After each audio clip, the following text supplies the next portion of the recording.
மலேசியாவின் 59வது சுதந்திர தினம் இன்று நாடு முழுவதும் கொண்டாடப்பட்டு வருகிறது.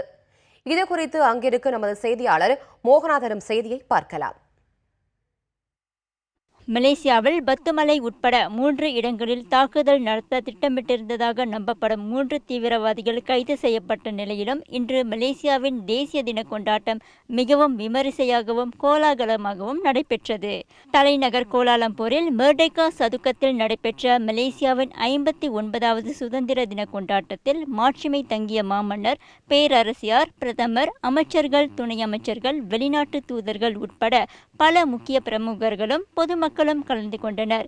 ஏறக்குறைய 10,000க்கும் மேற்பட்டோர் கலந்து கொண்ட மலேசியாவின் 59வது சுதந்திர தின கொண்டாட்டத்தில் அரச மலேசிய தரை, கடல் மற்றும் ஆகாய படையின் அணிவகுப்புகள் மற்றும் சாகசங்கள், பல்வேறு அமைச்சுகள், சமூக இயக்கங்கள் மற்றும் பள்ளி மாணவர்களின் அணிவகுப்புகள் பார்வையாளர்களை வெகுவாக கவர்ந்தன. நேஷனல் டே நாங்கள் 3 இனத்தினரும் சேர்ந்து கொண்டாடுறோம். அதான் மலேசியாவோட most special thing and unique கூட சொல்லலாம். மெர்டேக்கா என்னதுன்னு சுதந்திர நாள் பிள்ளைங்களுக்கு அது தெரியணும்.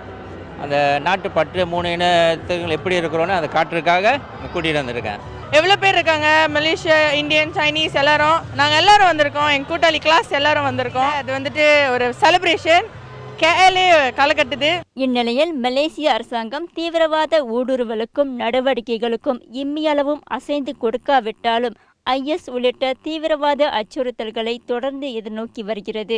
எனினும் முழு விழிப்பு நிலை மற்றும் அதிரடி நடவடிக்கைகள் காரணமாக இத்தகைய அச்சுறுத்தல்கள் அவ்வப்போது வெற்றிகரமாக முறியடிக்கப்படுவதால் மலேசியர்கள் இன்று ஒரு பாதுகாப்பான உணர்வுடன் தங்கள் சுதந்திர தினத்தை எவ்வித சஞ்சலமும் இன்றி மகிழ்ச்சியாக கொண்டாடுவதை காண முடிந்தது.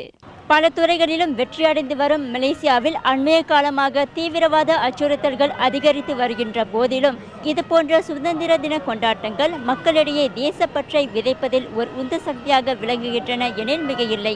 புதிய தலைமுறை செய்திகளுக்காக வணக்கம் மலேசியா ஒத்துழைப்போடு கோலாலம்பூரிலிருந்து மோகனா ஜோதி.